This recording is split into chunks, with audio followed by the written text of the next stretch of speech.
After being put in the police cruiser, the handcuffed Sponsler manages to undo her seatbelt.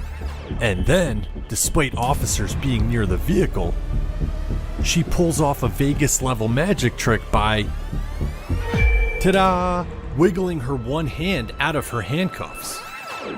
Sponsler remains calm, looks around, and makes sure the officers are adequately distracted before following up her previous trick with an even crazier encore.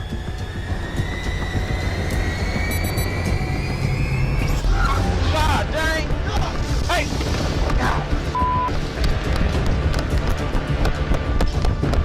What the hell?